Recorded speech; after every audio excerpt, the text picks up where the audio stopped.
Hello, good evening. Welcome to another episode of the Everything Arsenal podcast. I'm here with Wayne. Right. Wayne, what did you want to discuss this evening?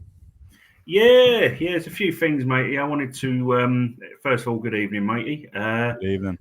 There's something that Paul Scholes said. You know that Sky Sports show they do. It's got him, Jamie Carragher. They're sitting on the sofa. You got fans. Yeah, he Oh yeah, said he said here, which I think is a thing to agree with. He said Arteta has turned Arsenal around, but is he the guy to take Arsenal to the next level? I think that's one obviously to talk about today, matey. Um, for me, as I said to you, it's he's been given the tools. Um, Personally, think other than like I've said on a previous video that he could have potentially upgraded players like a Trossard or a Martinelli, but Eze is there. That's what he's gonna do. So I think he's been given the tools. It's now that he's got to learn to use his subs right, to give the players that need a game, and I think that's his bugbear. It puts him down, sorry, in terms of what he does because we all knew last year Sterling he didn't trust at all. He's been given the tools now, and I think that's what he's relying on. And he's got to, as we said again, and we can keep saying it. All right, we're not managers, we're fans, we're supporters, but we can go to the stadium, we can watch online, let the handbrake off. There's so many gooners at work that I've spoken to, Tone, and I'm pretty sure you'll agree with me. yeah, Let the handbrake off. And there's a certain way of control in these big games, and I know it's Liverpool. Yeah, and another one we'll get to that a little bit later. But yeah, I mean, but that's what we've obviously discussed it. I mean, you got to agree with that. I think I think he can be, but for me, his weakness is what I've just said. And would you agree with that, mate? yeah. No, I definitely agree with it. We're going to get on to a lot of talk about Yeah, Arteta because that's literally been the words on a lot of Arsenal supporters' lips now. And I think that the Liverpool game, I've seen a lot of people mention the word free hit. yeah, Um, mm, would you say Anfield was a free hit? I actually think it was because third game of the season, right? Why would you mm, not? Liverpool they conceded twice mm, at Newcastle and against yeah, Bournemouth. Why would you not go at them? Why? And I said in my preview as well. Why would we? Why don't we make them a little bit worried about going the other way? Why? mm, We've done exactly what we didn't want us to do. We sat in. They put Marino in, and literally, Slot would have seen the starting 11 and gone, "Do you know what? They're worried about us." You know, and don't get me wrong, like Liverpool were shit as well. They weren't great, but they nicked it. And if we would have gone out and attacked, just throw Eze in. I don't understand. I still don't get. I'm looking back on it. I don't get why we didn't start Eze. It wasn't like he was unfit. He come in a week before. He would have trained. mm, Why would you not start him? Why would you not throw him in? Right? Because the 15-minute cameo, it's a could have been scenario now where yeah, if he yeah, would have started attacking wise, we might have had a bit more. Because there was a few occasions where Martinelli had Slobberslide, but didn't have the confidence to go at him. Now, no, could you imagine if you'd have given Eze a good 70 minutes against Slobberslide? Probably a different game, maybe a different outcome. I agree, mate. Yeah, So I feel like, yeah, I think he's let a lot of Arsenal supporters down with that game because everyone's gone to that game and go, Joe, what? Third game of the season, let's put a stamp down this season to make Liverpool worried. Liverpool would have gone away from that game not worried at all about us, and that was our opportunity to put that stamp down and go, we're coming after you this season. We want that title off you, yeah, and it's one of them things where we I wouldn't say we bottled it, but it's more like we didn't take the opportunity to, what if look if it, you're damned if you do, you're damned if you don't, right? Because if Arteta would have gone there gun ho, gone on the attack, mm, we get battered 3-0, then everyone's going, oh, why did he go and do that? Knowing how good Liverpool are. But yeah, then the shoes on the other foot, he's not taking any risks at all. yeah, So I think I think I think we're all disappointed, right? And it's really strange because the international breaks coming, and a lot of Arsenal's going, "Oh, thank fuck, I'm going to have a weekend off already." Already. So Yeah, it's yeah, interesting. But look, I've got, I've got another question. You yeah. posed that question. Paul Scholes is discussing it. I've got another question I'm going to pop on the screen, right? And I think it's a debate that we're going to have because I think everyone's having it, and it's an important debate to have, right? He's in his sixth season. He spent nearly £1 billion. He's been backed by the Cronkies, whether you like them or you don't. He's invested a lot of money. We've got some, and I'll reiterate this as well. Definitely one of the biggest summers I've had as an Arsenal supporter. Money spent, the players we've brought in. Being greedy, I reckon we could have got maybe an extra one or two, but then that's just me being greedy. But looking at the summer and the window, we've signed what we need to. We've got a striker in, got a left winger / attacking midfielder, someone that can give Odegaard a kick up the arse when he needs it. There's quality there. So, what's your thoughts? Does Arteta keep his job if he doesn't win a trophy this season? It's a tough one. It's a tough one, mate. I think his coaching style is one. He's always adaptable. That's the one thing I want to say. I love Arsene Wenger, but Arsene Wenger he had one way of playing, and in the later years, the players he had couldn't quite do that. And that's where he struggled. Is he adaptable though? No, on that point. Yeah, in terms of the thing is, Tony, is I want to just go to a Jeff Stelling quote because people are saying, "Oh, he's got," like I've said it as well, and some are saying, "Oh, that Arsenal were boring against Liverpool." But this is what I want to say. So he went with Anfield to a game plan, which is that's why Moreno started. Whether we agree with it or not, he wanted, like I explained as well. People know. I don't need to tell people. I just felt he wanted him to have the aerial challenges with Van Dijk. Have Gyökeres there and thereabouts for any knockdowns or whatever. You're not going to win a lot against Van Dijk. Canate, you might have a chance, but Van Dijk wins everything. But going back to the way we play and saying Arsenal are boring, this is a quote, Tone, I've just picked up today from Jeff Stelling. I think it was on TalkSport. So he's gone, a lot of people are looking at their performance at Liverpool, obviously Arsenal, and saying they're boring. Turn the clock back one game and they beat Leeds 5-0. Look at last season. Didn't they beat Man City 5-1? Didn't they beat Palace 5-1? Didn't they beat West Ham 5-2? I mean, this is not a boring side. People are calling them boring. Well, look, I'll tell you what. When Odegaard, Eze and a fit Bukayo Saka are in that side, nobody's going to be calling them boring. So, as I said on the game, about the game, Tone, there's another guy on Twitter. I don't like to I don't rant with people on Twitter. I just, if there's someone I don't you have to, like me and you will have a healthy debate. Like we have the player ratings, and I might be a little bit overly harsh, and you're going, I think you should go higher. You go, actually, Wayne, I think we debate because that's what it's about, and we're doing it because we love the football club. And that's why I said to you as well that I think personally a fit Odegaard would have started, of course. A guy was saying, he had 3 number 10s on the bench. Like I say to you, I think he's got an issue with Wanyeri, in my opinion, where he's kind of worried a little bit in terms of the physicality of the game. And obviously I said that as well. I think that he seems to get shoved off the ball way too much. Eze, I can't explain to you unless his thing was he only had 5-6 days training. For me, he's been playing all pre-season. He's played for Palace. He done more in 20 minutes than Martinelli did. I'll tell you what you need to do, Tone, is take the pressure off Martinelli. Yeah? There's a lot of the fan base, there's people sticking up for him. I'm in the middle, right? There's not one Arsenal player who puts that shirt on that I do not want to, play well. The only exception, because I'd had enough, was Nketiah. You know that.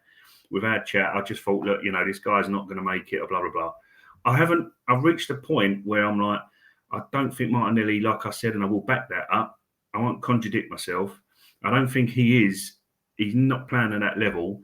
And I think now we've got Eze, he is there. Yeah, but I will Martinelli. Sorry You to know, interrupt you. On Martinelli. So I was reading on Twitter the other day. There was a massive debate going on. Right? which there always is, Tone. There Always is. Or X, should I say? Apologies. That Reece Nelson is better than Martinelli. Yeah. Did you see that debate? Yes, dude.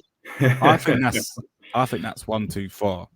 And people would generally back up their comments with, if Nelson wasn't injury prone, he would be a better player than Martinelli. Now I think that I've seen enough of Nelson to compare both of them, and I completely disagree. I think Martinelli still has a high ceiling. I just don't think this manager is getting the best out of him. See, If I'm being completely honest. If I need to jet, that's the one thing I will say. I know what you're saying. I get it. Some managers, I mean, he loves him, Tone, and the reason why he loves him, excuse me, is that obviously his defensive work, and he does score goals. But for what I said to you is, for me, whether this is where we're going with Eze now, for me, this squad, the left hand side is so ineffective. Last year, it was so ineffective, Tone. And I think now you've got a player, and I'd like to say as well that there was, I was reading this out on Twitter, there's a coach, I think it was at like QPR, when he was at QPR, sorry. And the coach said, and everyone, all these Twitter tactics, all these people were saying, oh, he's a number 10. He's here to take Eze. And then that's why people were saying, oh, we can get Eze in and get rid of Martinelli or Trossard and bring in Rodrigo. I've said it myself, but I'll hold my hands up. But that's a totally different. It's not the point I'm trying to make. My point I'm trying to make is this guy said that Eze comes in from the left and into the centre and he attacks that. And that's what I've seen.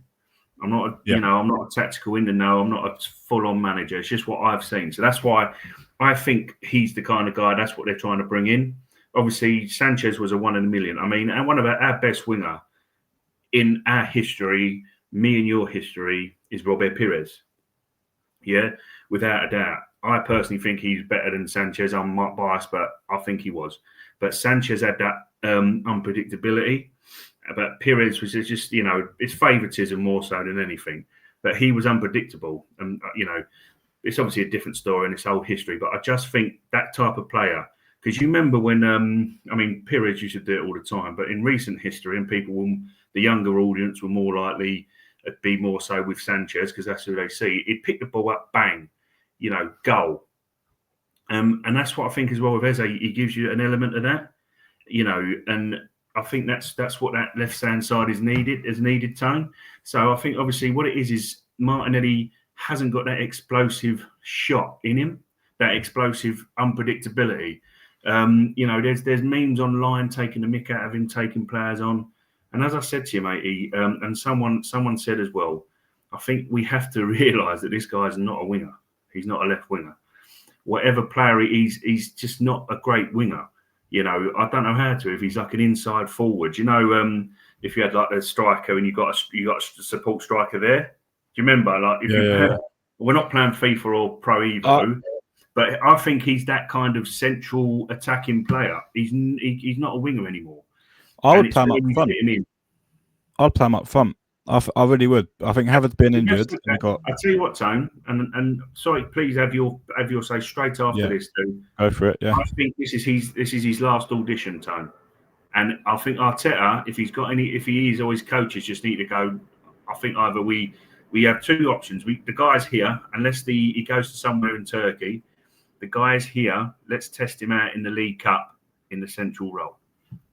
That's I don't. What do you think about that? That's what I think. I'm not. As I say, we need to make sure that Gyökeres gets rest as well. That's what I'm worried about, Tone. I know he's a physical specimen. The geezer's, built, but can he?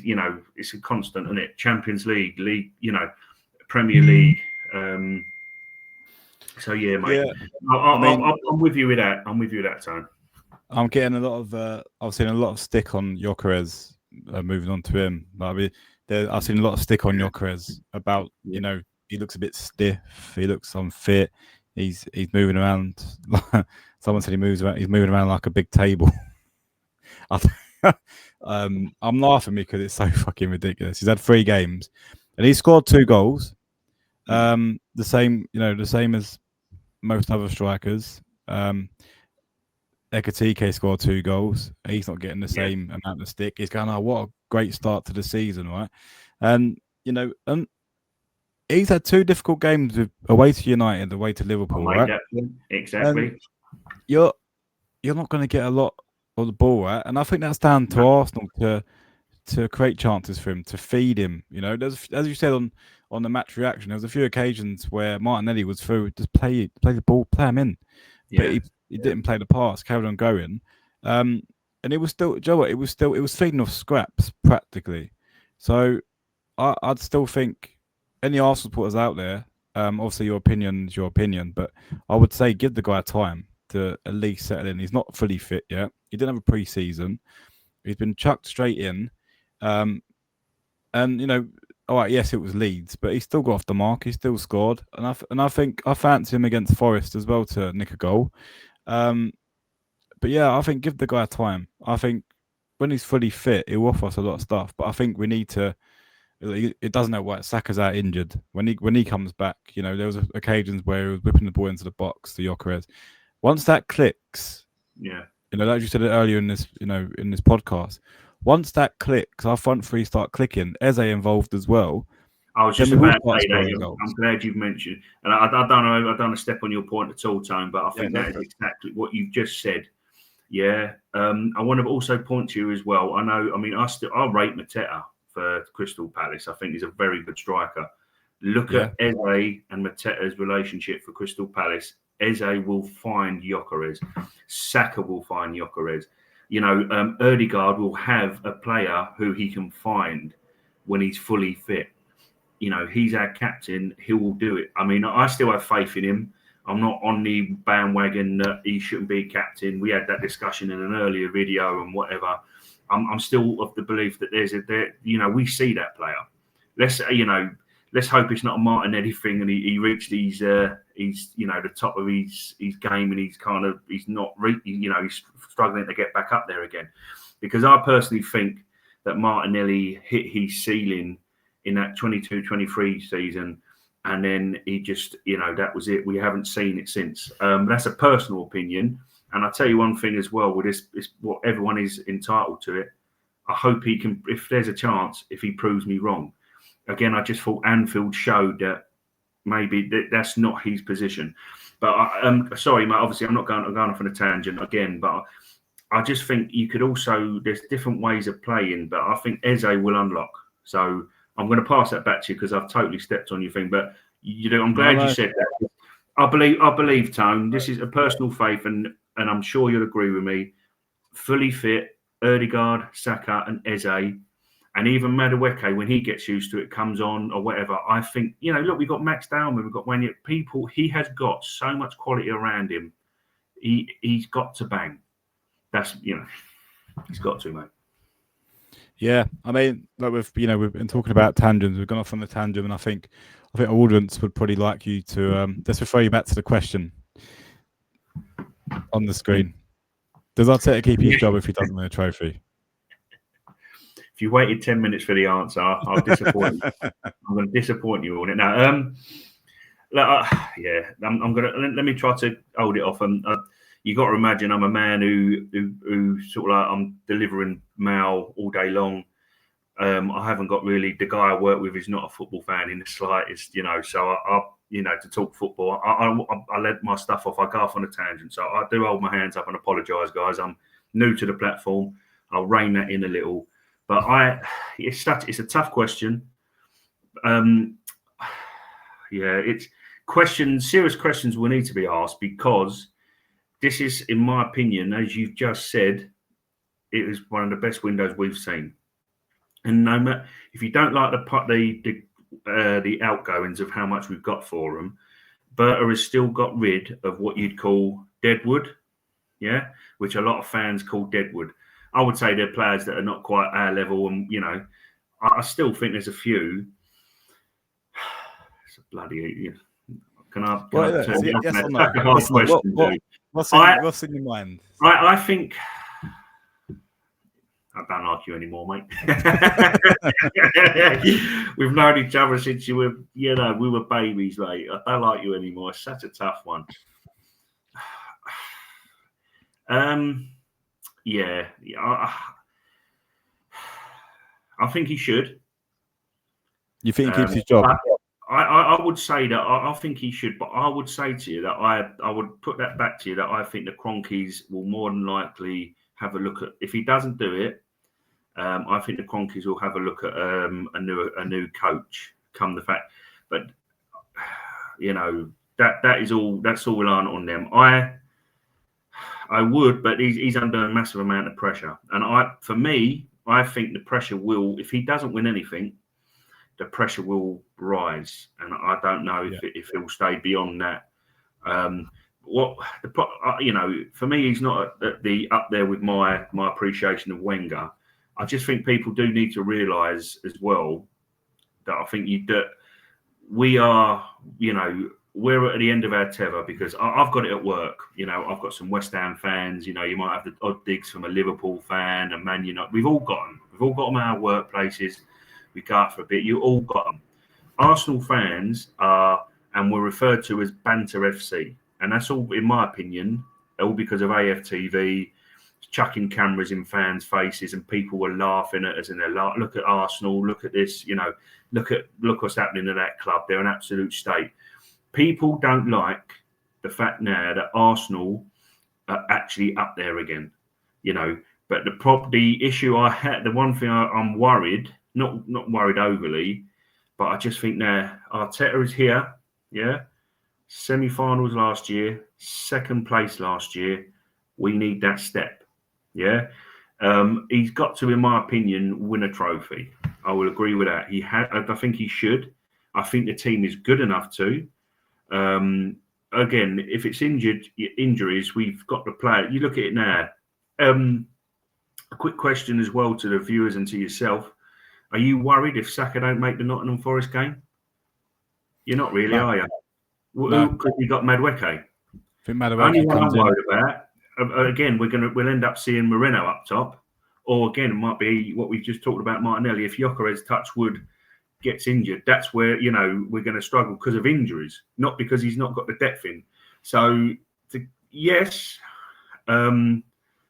he should keep his job, but I think the pressure will be too immense. There's so many people saying, he's a different kind of coach. And as I said to you, you see different things of goal scoring. He needs to blend control. I'm doing all your hand gestures, guys. I'm sorry. Getting into my point. He's got to blend control with that free-flowing transition football we played in 22-23. He finds that again, Tone. And we're more than capable of, with the players we've signed, once they're all back again and fit, then he should win something. I believe he will win something. But I think he should, because again, last point on that, and I move on to what you think, is that I think this is a project they told us is in stages, and everyone's going, what phase is he on now? What phase is he on? Lee Gunner's one of them, which I think he's a twat. I don't listen to him, Tone, personally. Sorry? Lee Gunner. Gunner was saying, what phase is he? And he goes online and, and says it when he's doing one of these, mate, don't fucking fuck off with your phases, basically. But if you have to look at it as well, is we spent a lot of money and a lot of wages on the likes of Jesus and Zinchenko. Jesus will more than likely leave the club January or in the summer now. I mean, on Jesus, sorry to interject there, mate. No, so I've been listening, mate. You're more than your rights to. Go on, mate. If Havertz is still injured, I think Jesus can come in and do a job for us. No, listen, I'm not 100%. I'm not saying that. I'm not saying he can't at all, Tone. I wanted, we can't rush him back because of his injury, but I think he can. And did you hear though? I wanted to say this. Can we pause to Jesus? Get your opinion on that. Get your opinion on the question, and I just want to read out to you after we finish this question about the Champions League squad that's just come in this season. But for me, mate, yes, because I believe he is in the phase now where he's got the players he wants. He's got the players that should next level than what he's had, and he needs to deliver though. This is the problem. Yeah, he needs to. So I want you to answer that because you should have your fair share because I've waffled a lot. But then I'll let you. I just want to give you something on Gabby Jesus when you're done, mate. So you want me to answer the question, yeah? So does Arteta keep his job if he doesn't win the trophy? I've had to think really hard about this, and I don't think he I don't think he has a case to keep his job. No, as much as you got to look at. It's a bit like I'm not comparing him to Arsene Wenger because Arsene Wenger was a bigger manager and he done a lot for the club, but you got to compare it to the sense of yes, he got us out of a hole when he come in. We were sitting in ninth or whatever it was. We were struggling, barely making Europa League. He cleared out the squad. He done a lot of stuff, but you got when you're comparing him to Emery, and I think there's an argument that Emery didn't get given the chance that that Arteta's been given, who's a proven manager. I just think 6 years down the line, and you've spent the money you spent, I don't see how you keep your job if you don't win anything. And I think there's a lot of Arsenal sitting there going, "Oh well, he's got us out of a hole. He deserves to." Well, what? Why? My question is why. We want to win, and yeah, he's got a second 3 years in a row, but second doesn't win you shit, unfortunately. And the fact that we've invested heavily this summer, I think he has to. I think he must know. He must know that his job's untenable. On that point, doesn't that tell you that the Cronkies are telling him that he should win? Yeah, massively. They're all about Tone. They're all about finances. The Cronkies. That's the thing. Do you think they've invested for a reason? They've invested for a reason. Do you think they've allowed him to spend 300 million for him to become second? No chance. No chance. No, listen, that's fair enough. Yeah, that's a fair enough point, mate. I asked myself another question as well before we come on air. Does he keep his job if he wins the Carling Cup, sorry, League Cup, we call it now? Does he keep his job then? Does he keep his job if he wins an FA Cup? Is that enough? I think that's enough to keep him in for one more year. I think, but and you can use that as a stepping stone, right? Now that actually brings me nicely on to the next question that I wanted to ask you. You're going to ask me who's the manager next, yeah? No. I think we can have that discussion later on in this podcast. But actually, let's get on to that now before we get into this question, right? If Arteta does go, who does come in? Because that's a question that I sit there thinking about. But there is managers out there. I mean, I'm going to say a lot of Arsenals go, "Oh, Ancelotti." I don't want fucking Ancelotti. I really don't, because I think he's past it. I think Real Madrid proved it. We absolutely battered Real Madrid. He didn't get anywhere near us. I wouldn't want him at Arsenal now. He hasn't. No, he's lost his way. That's why it's going to be. Yeah, and I wouldn't even. Yeah, I wouldn't even take Guardiola now, purely because the ways that he's a checkbook manager now, Tom. Yeah. He's what he did was fantastic. But look at all his teams. He bought the teams. Other than the fact of having a Messi, which was he's a phenomenon. He I think as well. And sorry, please keep that fault. But it's just I just think let's move away from that. I just think it's a checkbook manager now. But Barcelona's academy with they had Busquets, wasn't it? Iniesta. He got lucky and he did what he did. But I just think now he's turned into a checkbook manager. He's kind of become like Mourinho. And obviously Man City has stayed with him, but I don't think you put him in a team below that can't afford to put, and he'll get them, he'll keep them mid-table, but he won't do anything else. He's always had the money and the backing to buy players that he needed to improve his squad. He's always had it. He's been at clubs that have always given him what he wanted.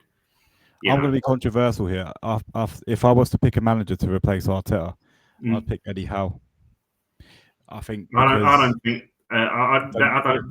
don't think he's good enough to do that for us, son. I don't think he's going to be any better than Arteta. Arsenal. I don't think he'll be any better than Arteta, Tom. I don't. I think he'd do a job at Arsenal. I really do. It depends, Tone. What kind of are you talking about? A job down there, or you want to talk about challenging for the title? See, but this is the point. This is why you discuss it, because it's for me, it is that who is there. I get the frustration, I get the money. I want to throw another one out about the money as well. That you can't say he's been failed because of the money spent, but what a sporting director, and Edu didn't have any past experience of being a sporting director of at a big club as well as Arsenal. He had the Invincibles legend status at Arsenal, which gave him a buy.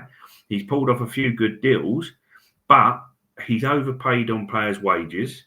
Yeah, he's like, why is Reece Nelson on £100,000 a week, Tone?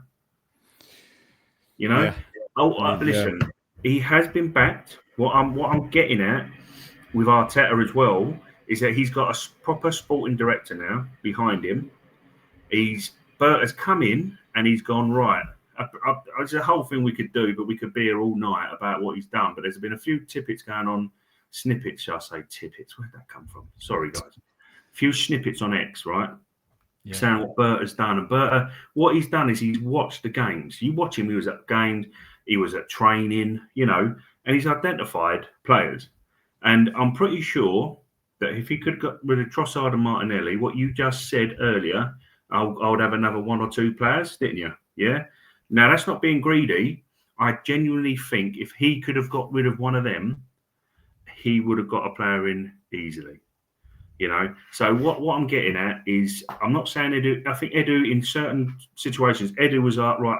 Say you're a manager, put yourself hypothetically in just a minute, and you go, I need a central midfielder, I need a striker, I need a winger, and I need a goalkeeper.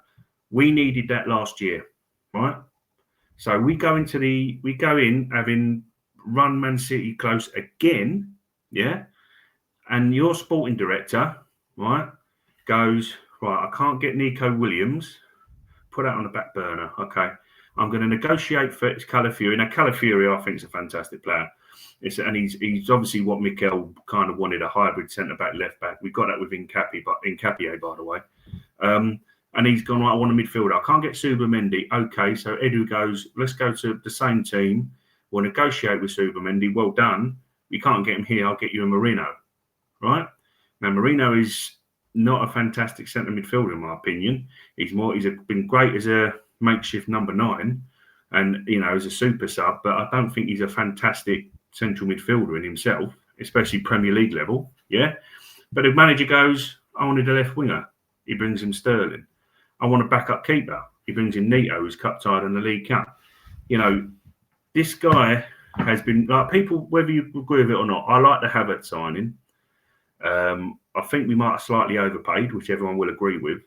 But there's certain things as well, and certain players over the years that, he was agent-based. So Willian come in, Pablo Mari, like, you know what I mean? So you're trying to get a level, and we've spent money on, on what Edu wanted. So Edu is the man who goes out and gets the players that Mikel wanted, which is simple things. But this is a proper sporting director, and not that Gyökeres wasn't liked by Mikel, because I think it was one of them where Mikel was all, I'll have Sesko, but Sesko is a Havertz regen in a sense. Yeah, he's raw as well at 22, and as you'll see at Man United, he will struggle, but under the right manager, he could have a high ceiling.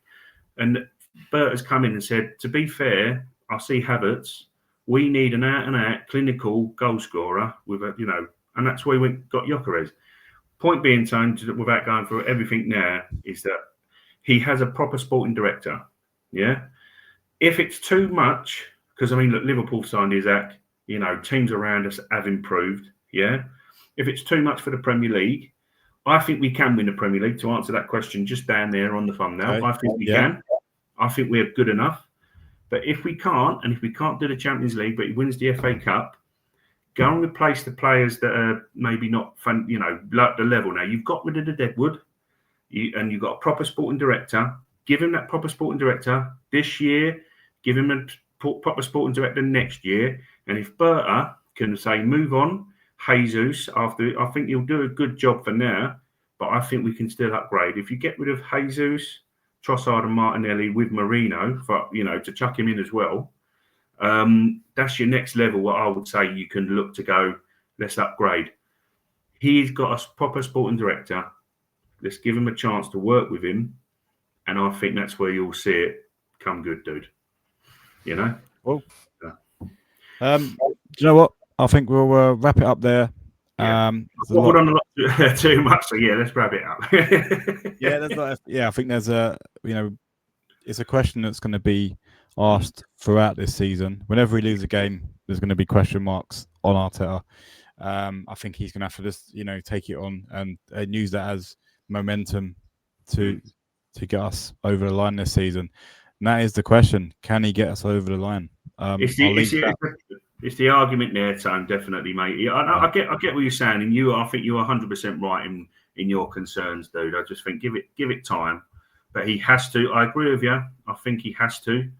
This is the culmination of, as I say, there's only 3 or 4 players you could look in that team and go, you're expendable now. The rest are young, up and coming. So it's on him, mate. And that question is, he has to, in my opinion, win. That he's going to be under a lot of pressure from the fans. So yeah.